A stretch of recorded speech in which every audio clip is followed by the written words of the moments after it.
Hello दोस्तों, welcome back on our YouTube channel. दोस्तों, मैं हूं अंशु कुमार और स्वागत है आप सभी को मैथ एंजॉय क्लासेस में।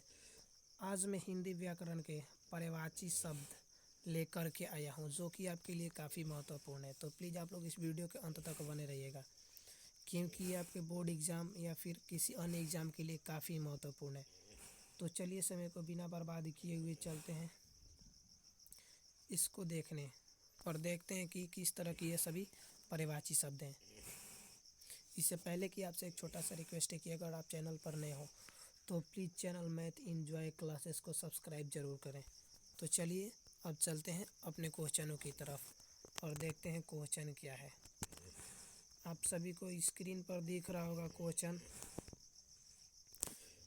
दिया गया है कि घर का पर्यायवाची शब्द है। ऑप्शन ए निकेतन, ऑप्शन बी तमराज, ऑप्शन सी नलिन, ऑप्शन डी प्रभा। तो मैं बता दूं कि दोस्तों जो घर का पर्यायवाची शब्द होता है वो होता है निकेतन, यानी कि ऑप्शन ए इसके लिए करेक्ट हो जाएगा। अब इसी तरह से फिर अगले क्वेश्चन की तरफ चलेंगे। तो अगला क्वेश्चन भी आप लोगों को स्क्रीन पर दिख रहा होगा कि अनल शब्द का पर्यायवाची है आग, हवा, पानी या सूखा। तो अनल जो शब्द होता है उसके अगर हम पर्यायवाची की बात करेंगे तो वो हो जाता है आग। इसको अगर हम बोलें तो अग्नि भी कहा जाता है, यानी कि आग, अग्नि, अनल, ध्वानल ये सभी एक पर्यायवाची शब्द हैं।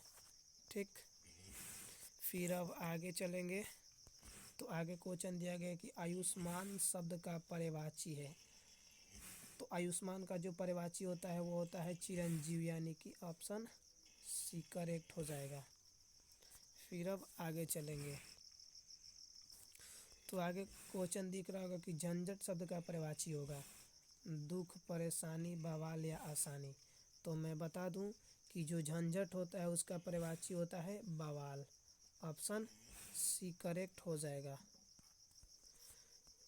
फिर आगे चलते हैं। तो आगे क्वेश्चन दिया गया है कि डरावना शब्द का पर्यायवाची होगा। तो डरावना शब्द का पर्यायवाची जो होता है वो होता है भयानक। यहाँ पर भय नहीं होगा, अगर यहाँ पर डर होता तो हो जाता भय, लेकिन है डरावना, सो इसके लिए भयानक ऑप्शन डी करेक्ट हो जाएगा। आप लोग इस वीडियो के अंत तक बने रहिएगा क्योंकि ये सभी क्वेश्चन काफ़ी सिलेक्टेड क्वेश्चन है और आपके बोर्ड एग्जाम में डायरेक्ट पूछे जाते हैं। अगर आप इतना कर लेते हैं तो आपको बोर्ड एग्जाम में कितने भी क्वेश्चन को पर्यायवाची शब्द बनाने में कठिनाई का सामना नहीं करना पड़ेगा। तो चलिए फिर समय को बर्बाद किए हुए चलते हैं अगले क्वेश्चन की ओर। अगला क्वेश्चन दिया गया कि मोर का पर्यायवाची शब्द होगा सारंग, उरग, अही या आग। तो मैं बता दूं कि जो मोर शब्द होता है उसका पर्यायवाची हो जाता है सारंग, यानी कि ऑप्शन ए इसके लिए बिल्कुल ही करेक्ट हो जाएगा। अब फिर आगे चलेंगे। तो आगे दिया है कि क्रोध शब्द का पर्यायवाची होगा तूफान, कज, कोप या फिर खर। तो क्रोध का पर्यायवाची शब्द हो जाता है कोप, यानी कि ऑप्शन सी इसके लिए करेक्ट हो जाएगा। फिर आगे चलेंगे। तो आगे आप लोगों को दिख रहा होगा कि आग शब्द का पर्यायवाची होगा तो वो हो जाएगा अनल, जो कि मैंने पीछे ही बता दिया था। ऑप्शन डी इसके लिए करेक्ट हो जाएगा। अब फिर आगे चलेंगे। तो आगे क्वेश्चन देखिए आप लोग, दिया गया कि ऊर्जा शब्द का पर्यायवाची होगा स्फूर्त, आपूर्ति, ओज या फिर शक्ति। तो मैं बता दूं कि जो ऊर्जा होता है इसका अगर पर्यायवाची की बात करें तो वो हो जाता है आपूर्ति। Option D, sorry option B इसके लिए करेक्ट होगा, डी नहीं बी करेक्ट होगा। फिर अब चलते हैं अगले क्वेश्चन की ओर। तो अगला क्वेश्चन आप सभी को दिख रहा होगा यहाँ पर कि घोड़ा शब्द का पर्यायवाची होगा। तो घोड़ा का जो पर्यायवाची होता है वो होता है घोटक। Option C. ये कोप तो क्रोध का पर्यायवाची होता है, चीर कपड़ा का पर्यायवाची शब्द होता है और सरोज कमल का पर्यायवाची होता है। सो इसके लिए यहाँ पर घोड़ा का सही पर्यायवाची शब्द हो जाएगा वो हो जाएगा घोटक। ऑप्शन सी करेक्ट हो जाएगा। फिर आगे चलेंगे। तो आगे आप लोगों को दिख रहा होगा कि पर्यायवाची शब्द में दिया गया है कि कपड़ा का पर्यायवाची शब्द होगा चीर, वस्त्र दोनों या कोई नहीं। तो कपड़ा का पर्यायवाची शब्द चीर और वस्त्र दोनों होता है, सो इसके लिए ऑप्शन सी करेक्ट हो जाएगा। अब इसी तरह से आगे चलेंगे तो आगे आप लोगों को दिख रहा होगा यहाँ पर कि धरती का पर्यायवाची शब्द होता है आकाश, पाताल, भूमि या फिर कमल।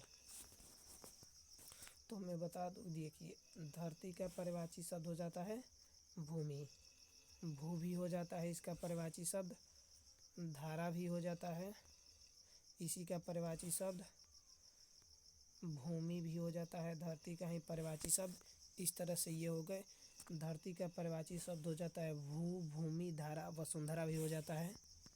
अब आगे चलेंगे तो अगले क्वेश्चन की ओर चलेंगे तो अगला क्वेश्चन दिख रहा है कि कमल का पर्यायवाची होगा खग, पंकज, सरोज, ए और सी। सॉरी, यहाँ पर बी और सी होगा। तो कमल का पर्यायवाची शब्द हो जाता है जो पंकज और सरोज होता है, यानी कि ऑप्शन डी इसके लिए करेक्ट हो जाएगा, बी और सी। खग तो हो जाता है चिड़िया का पर्यायवाची शब्द। फिर अब आगे चलेंगे तो अगला क्वेश्चन मिल ही गया कि चिड़िया का पर्यायवाची शब्द होता है खग, परिंदा, बिहग, सभी। तो ये सभी चिड़िया के पर्यायवाची शब्द होते हैं, यानी कि इसके लिए ऑप्शन डी करेक्ट हो जाएगा।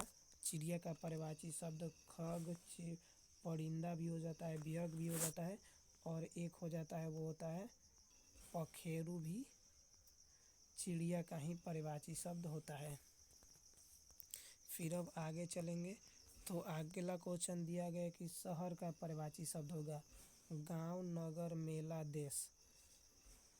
तो शहर का जो पर्यायवाची होता है वो होता है नगर, ऑप्शन बी करेक्ट हो जाएगा इसके लिए। फिर अगले क्वेश्चन की तरफ चलेंगे तो अगला क्वेश्चन आप लोगों को दिख रहा होगा कि तालाब का पर्यायवाची होगा। तो तालाब का पर्यायवाची पोखरा, सरोवर, सभी, यानी कि ऑप्शन डी इसके लिए करेक्ट हो जाएगा। तालाब का पर्यायवाची होता है पोखरा, सर और सरोवर, इनमें से ये तीनों हो जाते हैं, यानी कि ऑप्शन डी करेक्ट होगा इसके लिए। फिर अगले क्वेश्चन की ओर चलेंगे तो अगला दिया गया है कि आम का पर्यायवाची होगा रसाल, केला, सेब, कोई नहीं। तो केला तो होगा ही नहीं, सेब होगा ही नहीं, तो आम का एक बच गया पर्यायवाची शब्द रसाल, ऑप्शन ए इसके लिए करेक्ट हो जाएगा। फिर अब आगे चलेंगे तो अगला क्वेश्चन भी काफ़ी आसान है। मनुष्य का पर्यायवाची शब्द लड़ाई, मानव, रण, इनमें से सभी। तो लड़ाई और रण तो होगा ही नहीं, तो एक ऑप्शन बच गया हमारे पास बी, यानी कि मनुष्य का पर्यायवाची शब्द हो जाता है मानव, ऑप्शन बी करेक्ट हो जाएगा। फिर अगले क्वेश्चन की ओर चलेंगे तो युद्ध का पर्यायवाची शब्द होगा। तो युद्ध का जो पर्यायवाची हो जाता है वो होता है रण, जंग, लड़ाई, ये तीनों हो जाते हैं युद्ध के पर्यायवाची शब्द, यानी कि ऑप्शन डी इसके लिए करेक्ट हो जाएगा। इनमें से सभी युद्ध के पर्यायवाची शब्द हैं। फिर अगला क्वेश्चन आप लोगों को दिख रहा होगा यहाँ पर कि देखिए दिया गया है कि गंगा शब्द का पर्यायवाची होगा सूर नदी, यमुना, दोनों, कोई नहीं। तो देखिए यहाँ पर यमुना तो होगा नहीं गंगा का, यमुना एक अलग नदी होती है। सो इसके लिए हमारे पास अब एक ही ऑप्शन बच गया, वो भी ऑप्शन ए इसके लिए करेक्ट हो जाएगा। गंगा का पर्यायवाची शब्द सूर नदी हो जाता है। इस तरह से ये हुए पर्यायवाची शब्द के महत्वपूर्ण 20 क्वेश्चन, जो कि आपके बोर्ड एग्ज़ाम के लिए काफ़ी महत्वपूर्ण है। उम्मीद है कि वीडियो अच्छा लगा होगा। अगर वीडियो अच्छा लगा होगा तो आपके और हमारे एक प्यारे से YouTube channel math enjoy classes को प्लीज़ सब्सक्राइब ज़रूर कीजिएगा, जिससे कि मेरा हौसला बढ़े और मैं अगले वीडियो में और एक से बढ़कर एक क्वेश्चन लेकर के आई हूँ, जिसके कारण आपको बोर्ड एग्जाम में किसी क्वेश्चन को हल करने में कठिनाई ना हो। तो प्लीज़ आप लोग मैथ एंजॉय क्लासेस को सब्सक्राइब करके बेल आइकन को प्रेस कर लीजिएगा, जिससे कि मैं जब भी वीडियो बनाऊँ तो आपको उसका नोटिफिकेशन मिलते रहे। चलिए, जय हिंद, बेस्ट ऑफ लक, मिलते हैं नेक्स्ट वीडियो में, तब तक के लिए बाय।